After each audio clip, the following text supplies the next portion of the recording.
Hello, I'm Des Dearlove, co-founder of Thinkers50. And hello from me, I'm Stuart Craner, the other founder of Thinkers50. Welcome to our weekly LinkedIn Live session, celebrating some of the brightest new stars in the world of management thinking. This week, we announced the Thinkers50 radar list for 2024. We believe that these are the up-and-coming management thinkers we should all be listening to. The 2024 list was our most eclectic, challenging yet. Sustainability and AI are key themes for 2024. No news there, really, as is making workplaces wholly inclusive and healthy for everyone. This year's radar is brought to you in partnership with Deloitte and features business thinkers from the worlds of fashion, retail, branding, and communications, as well as statisticians, neuroscientists, and platform practitioners from the Nordics to New Zealand and Asia to America. Among the highlights for me are Ludmila Praslova, author of The Canary Code, really good book about teaching how to design healthier, inclusive organizations. We also feature the work of Connie Hadley from Boston University's Question School of Business, Jenny Fernandez, author of Zigzag to the Top, and Martin Gonzalez, principal of AI talent development at Google and co-author of The Bonfire Moment. Bonfire Moment, good title for a book. Closer to home for us, we include the excellent Neri Kara-Silliman, who is a sustainable fashion consultant and entrepreneur expert at Said Business School, Oxford University. So over the next few weeks, we will be meeting some of these fantastic thinkers in our weekly sessions. And we're delighted to see from the chat that some of them are able to join us today. So we look forward to some really great conversations. And we like to make these sessions as interactive as possible. So please do let us know where you are joining us from today and put your questions in the chat or Q&A box at any point. So to kick things off, it's become a bit of a tradition to invite one of the stars of the 2023 radar. This week, we're thrilled to be joined by the winner of the Thinkers50 Radar Award, Marcus Collins. We really love Marcus's work. He's the author of the bestseller For the Culture. He argues that what we wear, what we eat, where we work, who we date, and just about every facet of social living is informed by our cultural subscriptions.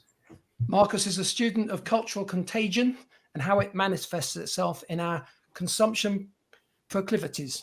I was going to struggle with that word for some reason. Organizational dynamics and society writ large. He's a clinical professor at the Ross School of Business, University of Michigan, and previously worked as an advertising executive. Along the way, he led iTunes Plus, Nike Sports Music initiatives at Apple before running digital strategy for Beyonce. Welcome, Marcus. So you're the man who taught Beyonce to dance fundamentally. And obviously being on the radar and then winning the Radar Award has changed your life. The last time we saw you, you were being carried shoulder high through the streets of London. It was a blast, and I'm still kind of on cloud nine. I won't lie. This was an unbelievable evening. Definitely wasn't expected, but a great honor. And it's always a pleasure to be with you guys. Thanks so much for having me. No, it was very well deserved. For the Culture seems to have done really well. Can you explain this phenomenon, this cultural phenomenon of your book and your work, and what it and what readers get from it? Yeah, I'm really grateful at the reception of the book, and not so much because I wrote it, but I think the ideas are really important. And I think they're important not only for commerce, for business, but also for organizations and society writ large. The book argues, as you mentioned, that there's no external force more influential to human behavior than culture, full stop. And the more we understand that, the more likely we are to harness its sway, to leverage its influence. And what that means is that when we go about our day-to-day lives, we think that we have agency over the things that we do and what we buy and where we go and how we engage with the world. But the truth of the matter is that we have only an illusion of agency. But with some better understanding of the invisible forces that are pushing upon us, then we can navigate the world with a bit more control. And I think that, even further beyond that, the book kind of argues that since the world is influenced so heavily by our culture, and our culture is subjective, right? For some, a cow is leather, for others, a deity, and for some, it's dinner. If that be the case, then the truth that we hold are not objective, they're subjective, which means then that Stuart's truth can be different than your truth, Des, and different than mine, and they all coexist, right? They don't have to be mutually exclusive. And therefore, if your truth is different than mine, then we could still coexist. We could still, work together, so long as your truth doesn't mean my oppression. I think that that's an idea that's not only worth interrogating, it's an idea that's worth understanding, so that we can be better consumers, more mindful consumers, intentional consumers. We can be better partners in our organizations, and more importantly, we can be better humans as we share this globe that we call Earth. Yeah, I don't think there's any doubt that Stuart's truth is very different to my truth. I think we've known that for a long time. But yes, that's evident. One of the key messages I like about the book is, in a world that seems to be more and more, there are forces pushing us towards polarization and echo chambers, and a binary world where if he's right then I'm wrong, or vice versa. This is a kind of an inclusive book. The message is very much that we can coexist and that we should coexist, and I really like that. I think it's really positive. But thank you. I mean, I think that we know these things intuitively, but when we hold our truths as objective truths, then they diametrically oppose us to everyone who sees it differently. But I would argue that the truths that we hold are all informed by so many other perspectives, that we ought to be just a little bit more open-minded about how these things come about, how they manifest in our day-to-day lives. And if we can take the time to just see the world through the lens of someone else that isn't ours, that doesn't abide by the same meaning-making system, or doesn't see the world through the same ethnocentristic lenses, then we might find ourselves connected with people in ways we never thought about. And I think it's really powerful. Thank you, everyone who's joined us so far. We have people from Germany, Poland, the US, Canada, Singapore, Romania, Italy, the UK, Switzerland, Holland, Portugal. Please send in your questions at any time. So thank you, everyone, for joining us.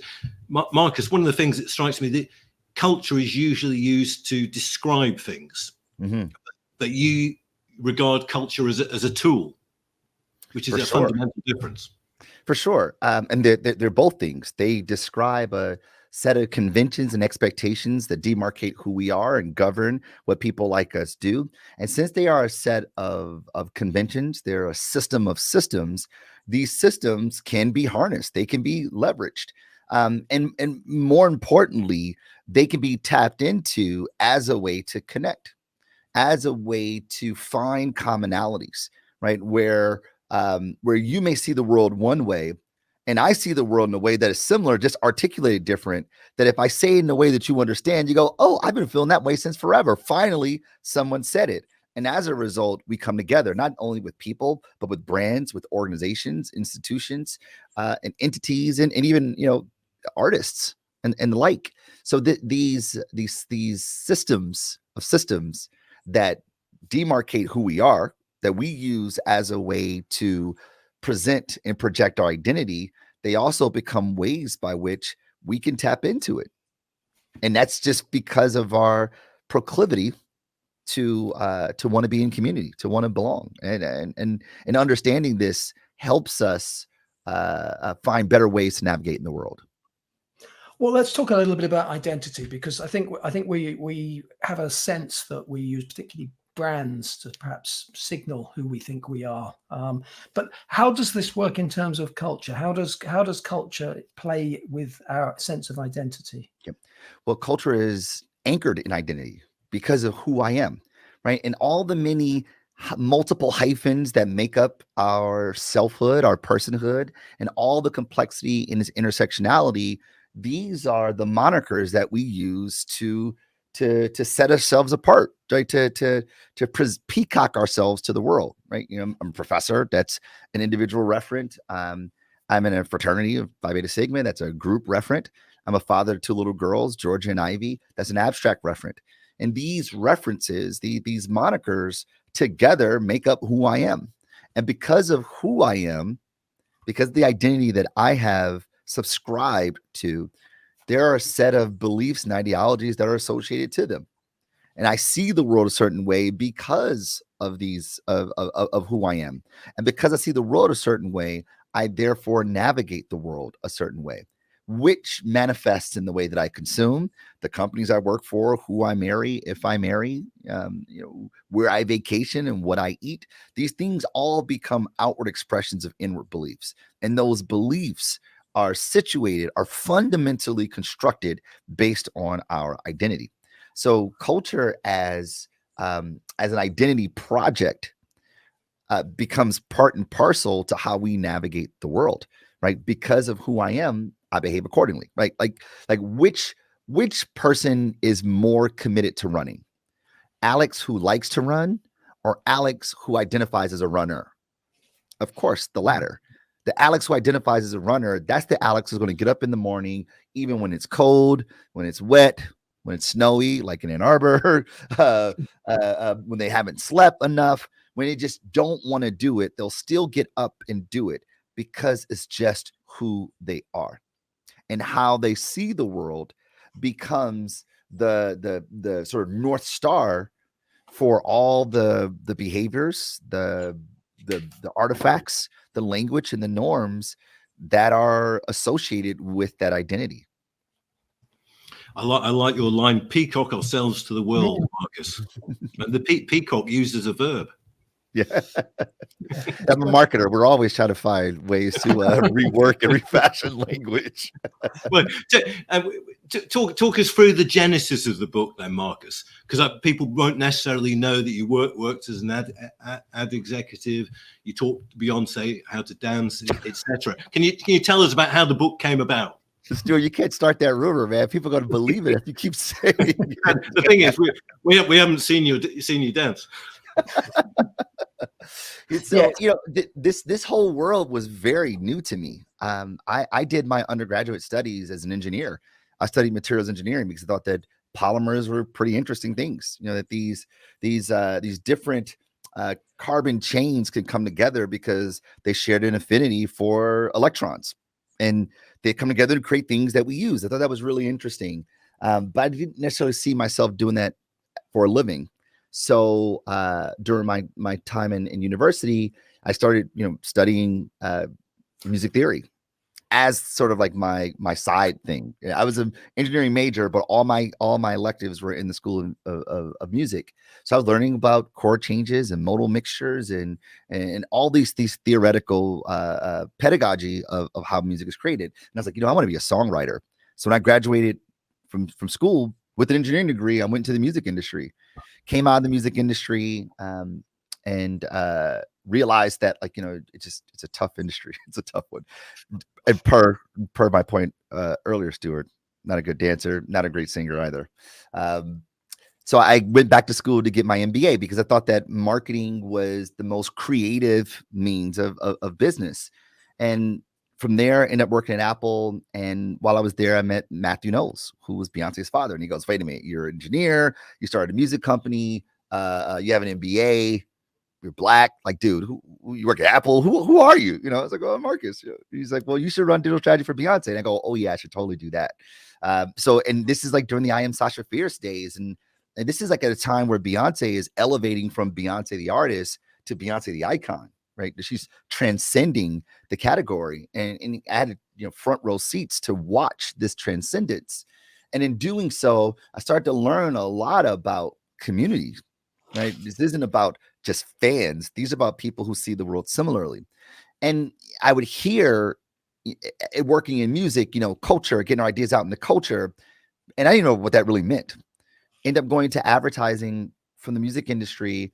Started working at a pure play social media agency, and then working with Steve Stout, who's a music executive who turned into an advertising executive with Jay-Z and Jimmy Iovine as his silent partners for an agency called Translation. And the entire ethos of the agency was about helping ambitious brands thrive in contemporary culture. And I was like, that sounds really cool.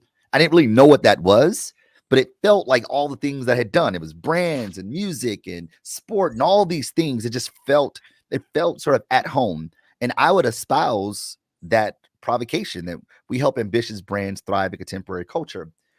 But when I was challenged on what that meant, what is culture, I was kind of, dumbfounded. I didn't really have any vernacular to describe this well.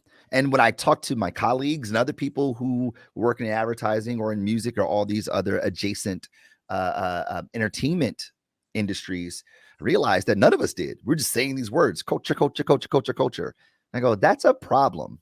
Because if we can't describe a thing concretely, how do we ever fully harness its power? How do we fully leverage the most influential external force on human behavior? And I thought this is worth the exploration.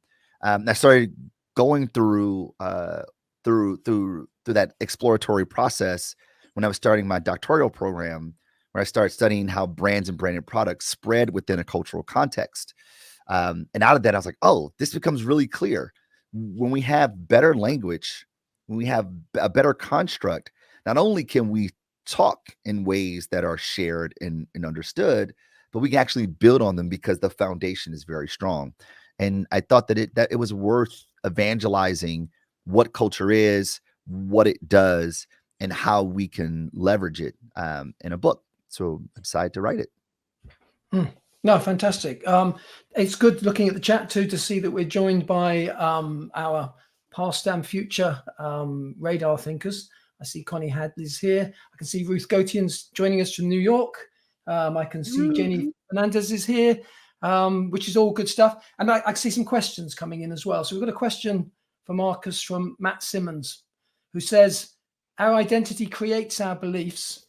He would argue that our beliefs then also shape our identity, e.g. when someone successfully challenges your beliefs through education or lived experience. If you agree, then how are both perspectives acknowledged, leveraged to generate a beneficial outcome? Sure, that's a great question and provocation, Matt. The thing is that these things live in harmony. They work together. That's why they're a system of systems. And the thing is that when our beliefs start to change, we then interrogate our identity. For instance, religion is a really good way to think about this.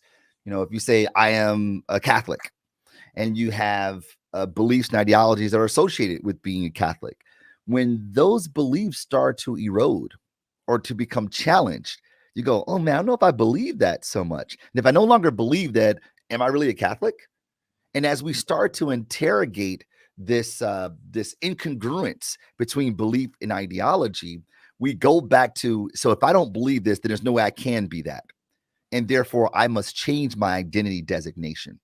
And then we change our identity designation so that there is congruence between our beliefs and ideologies. Otherwise, we navigate the world in cognitive dissonance, and that is terribly painful. So those two things are always living in harmony, and we go through this negotiation and construction process all the while, right? Our day-to-day lives. And what happens is that when we start to get in discourse with people who are like ourselves, who identify by the same monikers, or even people who are different than us, as we enter the discourse and we start these debates, these negotiation processes by which we make sense of the world, they begin to shift our cultural practices. As we start to talk with each other, we go, oh man, I never thought about that. Then maybe that actually challenges my beliefs. And I either evolve what it means to be, let's say again, arbitrarily a Catholic. I either evolve my beliefs, or I change my identity or rework my identity. For instance, politics is a good example, right? I write about this in the book. Around the late 2000s, right? 2007, 8, 9, squarely in the Barack Obama years here, the country, we started to see a faction of the Republican Party turn into the Tea Party, right? This is a more radical version of, or more radical community inside the Republican Party. And Republicans who were like, oh, I don't believe that. They go, I am a fiscally conservative Republican. I'm not those guys. Don't call me that. Right. And then, later still, you get MAGA, another faction. And what happens is that as they become conflict with the identity that we subscribe our personhood to and the corresponding beliefs, we find new ways to give our identity context, i.e., I'm a fiscal conservative, or i.e., I'm a progressive Democrat, whatever it is, we add another layer of context to it, so that our behaviors, our beliefs, and our identities are aligned, and we're constantly reworking ourselves in the socially phenomenal world, so that we feel that we have cognitive equilibrium. Well, it's good to get onto politics. You've also mentioned religion as well, Marcus. So I'm not sure where we're going next. A LinkedIn user says, "How can individuals navigate the complexities of maintaining their cultural identity while also integrating into a globalized society?" I suppose that's kind of, do people from different cultural, national contexts respond differently? Sure. There are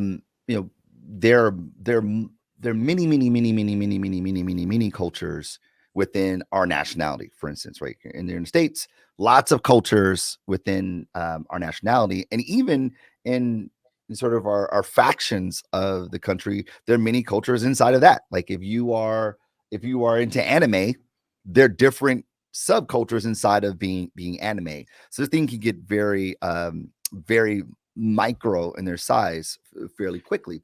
So the idea of like, how do we manage our identity in a world that is more heterogeneous, more diverse, more global in its nature? I think it kind of goes back to how we started the conversations, that we find congruence between the way we see the world, where someone else sees the world. We go, oh man, I never thought about it that way. That's kind of cool, because I've always saw it this way. And those things are sort of they're the same. They are the same idea, just a different side of the same coin, right? So we either find ways where we find the familiar in the strange. We go, oh man, I never thought about it like that. That's kind of like how I love fill in the blank. Or we find the strange in the familiar, where we go, it's weird that we always do that, isn't it? Huh? And if that's weird about us, then I imagine when I see someone else behave a certain way, that's just as equally as weird. So my weirdness is just one weirdness, and theirs is theirs. And when we get to that level of understanding subjectivity, we can still be ourselves in new places and appreciate the cultural differences that make up who we are. And when it really gets good, is when we start to share and exchange our cultural practices. And as a result, we become sort of more global in our identity, where we can still be who we are, but we adopt these other things because, our ability to be flexible becomes just a part of who we are. And talking of sharing and collaborating, I can see a question from Neri Karas-Silliman, who's one of our 2024 radar thinkers, speaking now across the generation to Marcus, 2023, but never outdated. But the question that Neri asks is, in my research on iconic luxury brands, the ones that stand the test of time are those that adapt to cultural change. What is your opinion on this? Yeah, I love Neri. She's brilliant.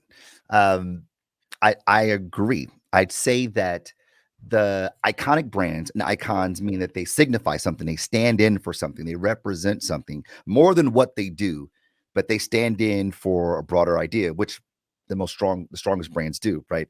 They stand in for something else. They represent something else. So these brands that represent something more than they do, they stand the test of time because they're able to change with the evolution of conventions and expectations of the time. For instance, take a brand like Nike. Nike believes every human body is an athlete, and they've had that belief since, for at least for 42 years, right? Like at least for 40 plus years. That belief has never changed. That what they represent has never changed. The manner in which they communicate themselves, the manner in which they behave, the manner in which they engage with the cultural zeitgeist has changed over the years with the changing of the cultural characteristics of contemporary culture. So these brands are able to remain relevant, not because they change who they are and what they represent, but they adopt to the artifacts, behaviors, and language that are considered acceptable or legitimate in the current time, in the present time. And these brands are able to sort of read the tea leaves and feel the breeze of cultural evolution and adopt to them without compromising who they are. their identity, how they see the world, their beliefs and ideologies, such that the brand continues to represent what it stands for, how it sees the world, but the way it manifests changes over time. Michelle Gustafsson loves your line about our ability to be flexible becomes who we are. And that relates to a question a bit earlier from Rick Span. Rick's in Amsterdam and a jazz enthusiast. He says, on identity from an artistic ecosystemic lens, there is an improviser's allergy to get stuck in patterns that simply block your creative development. Miles Davis, David Bowie, Sonny Rollins, then consciously challenge jam their identities so far. Adaptive development in action. Yeah. Sound familiar, Marcus?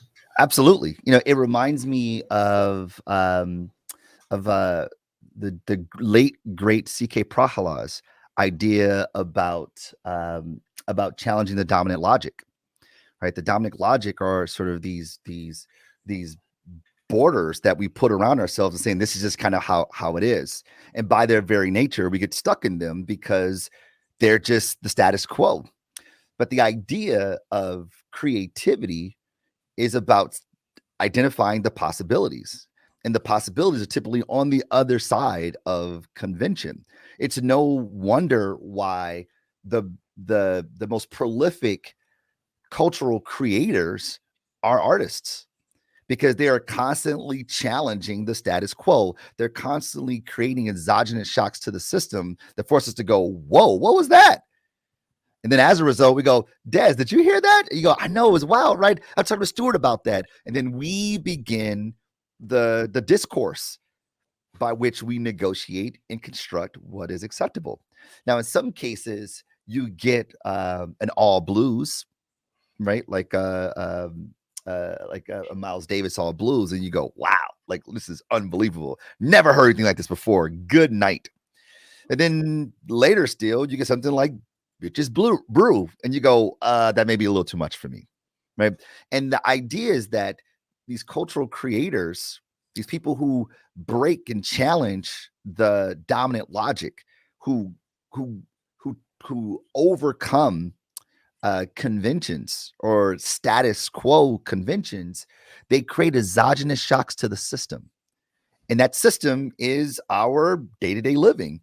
And if a shock happens, we go, wow, I've never heard anything like that before. Never saw anything like that before. What is this? And then we collectively negotiate and construct what is acceptable. And we honor and revere those cultural creators, whether they're musicians, artists, writers, poets, directors, dancers, all these people who challenge the status quo. We revere them so much because of their bravery to challenge the dominant logic and ultimately force us to go, wow, what do we think about that? And to stay on the jazz metaphor, there was a time where everything that John Coltrane touched was gold, right? You're thinking like giant steps, just like, oh my goodness. And this is the new standard of jazz. But then as he became more progressive, sort of pushing us, challenging us beyond our level of acceptance, they became a gulf between his creativity and us. So for cultural creators to sort of stay in lockstep with where society is, where it could potentially goes, become an act of risk, not unlike brands and branded products that put new products in the world that challenge what is conventional. 20 years ago, we used to tell people don't get in the cars with strangers. Now we pay people to get in the cars with strangers. Like, this is a novel idea that challenged the conventional wisdom, that challenged the dominant logic. And as a result, new innovations end up shifting what we consider to be culturally acceptable. So I'm going to steer you a little bit away from the music world now. I'm back, kind of looking in the mirror at the thought leadership space, if you like, the sort of where Thinkers50 plays, and the domain that we're in, because you name checked CK, and I would say the same is true of the late great Clay Christensen, who talk about how hard it is to change the paradigm, to break the paradigm, and it's not. My point being that academics and thinkers are traditionally quite often find it hard to get out of the groove. It's difficult to challenge the dominant logic or the paradigm. How do we? I mean, you're probably an exception to that. But how do we get our thinkers? How do we make it easier for thinkers to be more creative and to challenge the dominant logic? Well, I think that as a community of thinkers, as a community of scholars, as a community of rigorous researchers, we have to create a culture of of of being neophilic, of new loving. That while we are rigorous in our interrogation, and while we ensure that there is a standard of rigor, we have to also be willing to try new ideas, to hear new ideas out, right? Our ability or our willingness to do this creates a lane, creates a spirit of risk, creates a spirit uh, of exploration among other thinkers to go, let me give it a shot, as opposed to, if I put this in the world, I'm gonna get blasted immediately, so I'm not gonna even try this, right? This might seem like heresy. But if we accept or we make room for questions of heresy, then we create an environment whereby new ideas are more acceptable, where new ideas are more encouraged, right? I mean, to your point about Clay Christensen, you know, the idea of jobs to be done, for instance, which I just absolutely love. You know, I imagine when he first said that, people were like, I don't know about that. I don't know. I mean, it seems too simple, right? And oftentimes as scholars, you know, we know that that the answers to life are much more complex than they seem on the surface. And when they're presented in a simple way, we go, it's overly simplified. But truth of the matter is that the complexity of the idea is just presented in a way that is brilliantly simplified, and that's the gift of a Clay Christensen like object, right? C.K. Prahalad as well. I mean, we go on and on, on the list, from Amy Edmondson to Dan Pink to Adam Grant. I mean, like, these people have taken complex ideas and simplified them in ways that they are digestible, but they still have all the rigor in the academic literature that we normally write. So for us to create an environment where people feel free, feel psychologically safe to explore, then we have to be active participants in that, to say, hey, let's be open to some new ideas, interrogate it as we should, because that is a part of what we do. We have to rigorously sort of poke, but we have to say, hey, give us a shot, like, give it a shot. I think, again, some people will know, you probably know yourself, that Clay famously had the sign on outside his study which said, "Anomalies wanted." In other words, come in here and challenge my theory. Please come in here and challenge my theory, because I want to make it better. That's right. I want you to disrupt me. I want you to poke and prod and provoke me so that the theory gets better.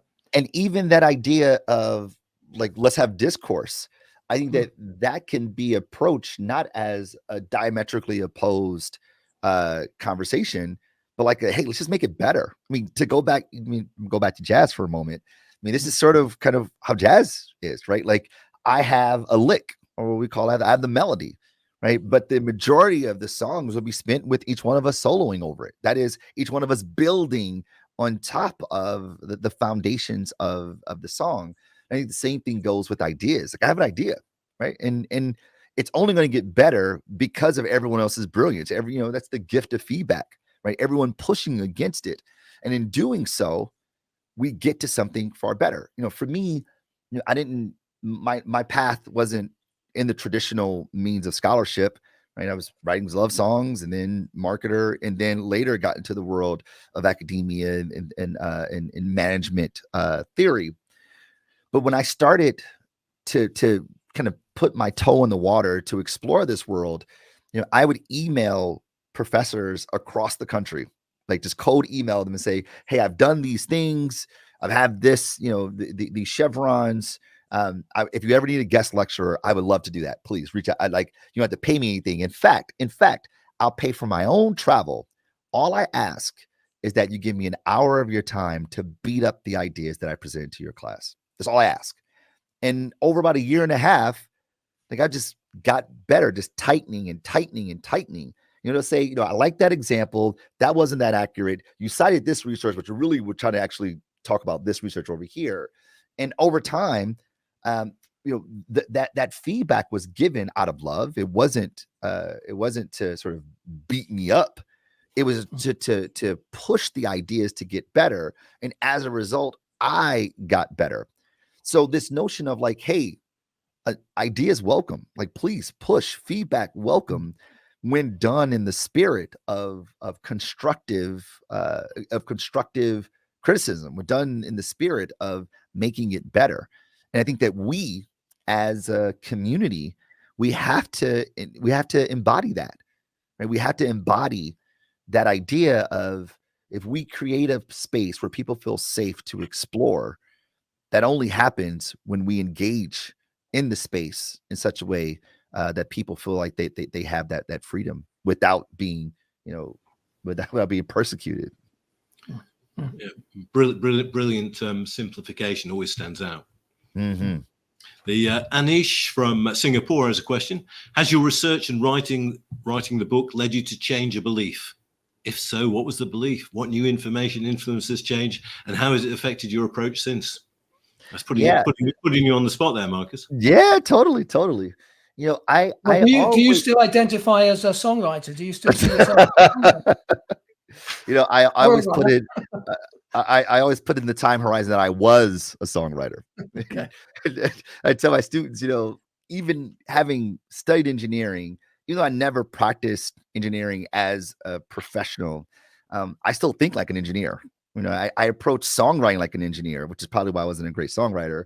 And I approach, the way that I solve problems in the world of marketing, even the way I do research as an engineer. Like there's systems to everything, and understanding these systems help us get at the antecedent that's driving a particular outcome that we're observing.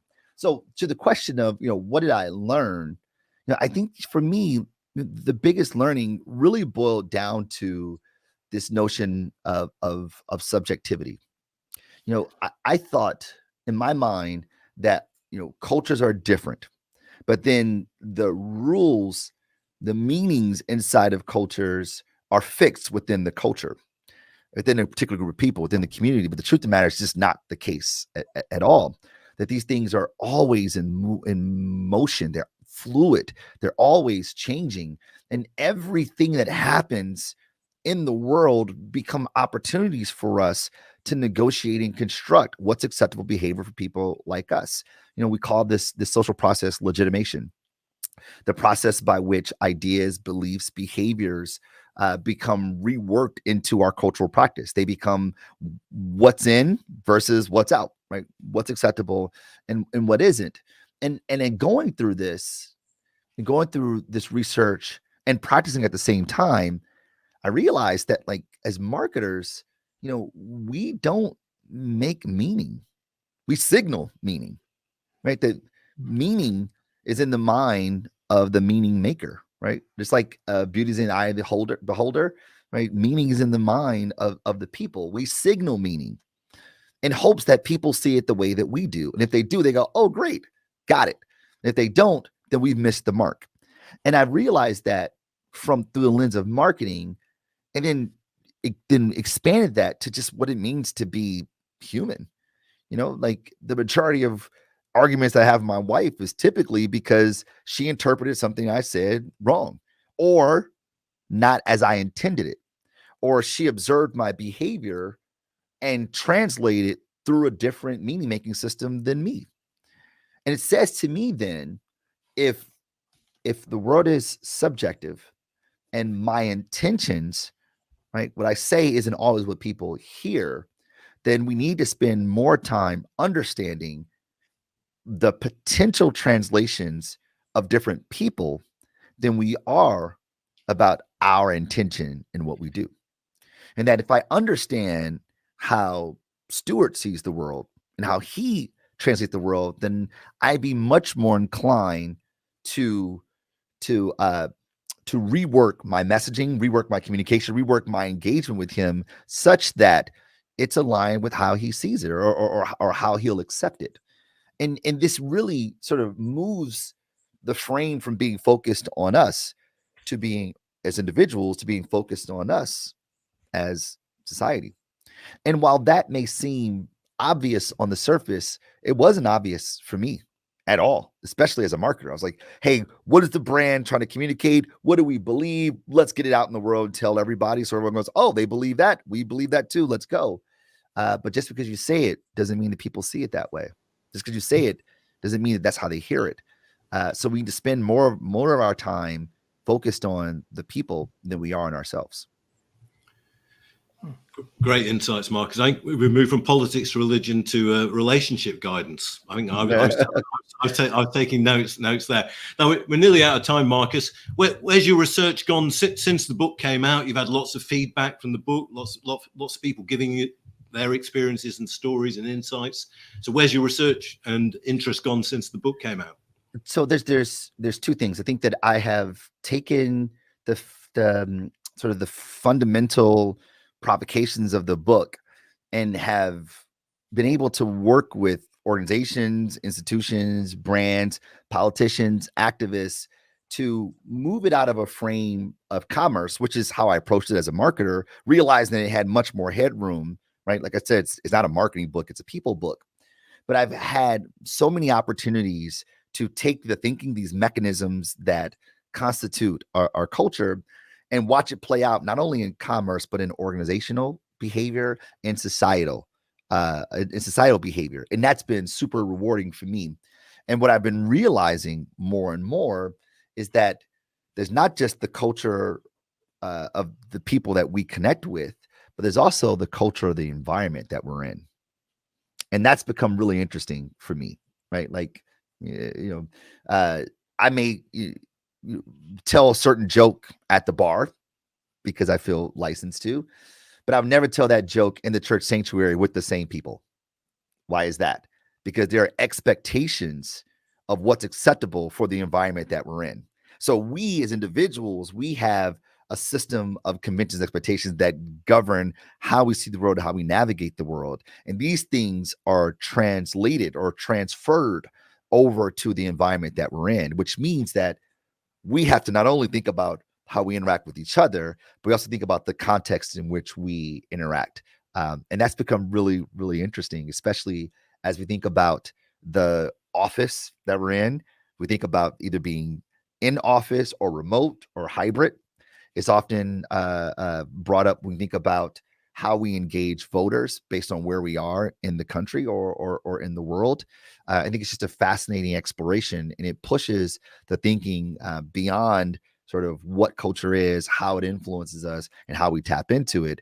But it starts to explore and interrogate all the many ways in which it manifests based upon the context in which we interact with our people. And that's been fascinating. So what's next for Marcus Collins? Is there another book in the works, or are you? I mean, it sounds like you're having fun and exploring some of these different ways. Because, as I say, for a marketing book, it's a very profound book. Oh, thank you, thank you. I'm having an absolute blast. It's been amazing. I've been given this great honor to like evangelize the thinking on stage, which has been great. But I'm working with a lot of companies on integrating the work into their work, not just their external production, but internally how they work together. I'm actually launching a course, a 4-day executive education course through the Raw School of Business, where I teach here, called The Business of Culture, where we're going to take the foundations of the book and help participants, help students, executives, not only understand the ideas, but leverage it in their work.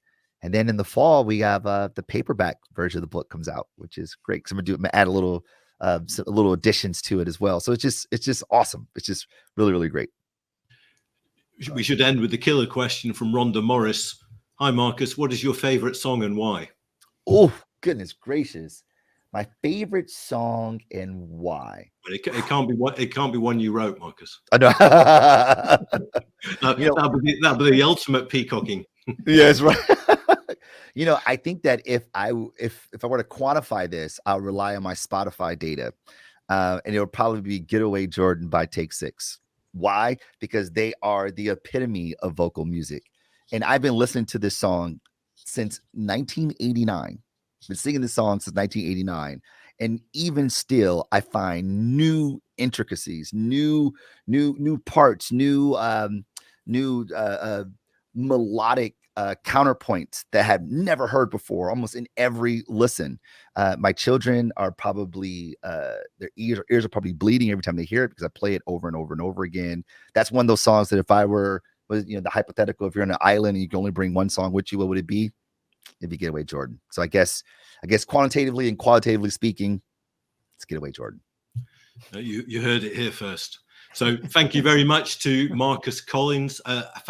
Fantastic start to the series. You can find out more about Marcus's work at his website, marktothesea.com. And For the Culture is available wherever you buy books. Next week, we will be joined by the first of this year's members of the Thinkers50 radar community, Connie Hadley from Boston University's Questrom School of Business. Connie is an organizational psychologist who is amongst the audience today. She's also the founder of the Institute for Life at Work. So there'll be a lot to discuss.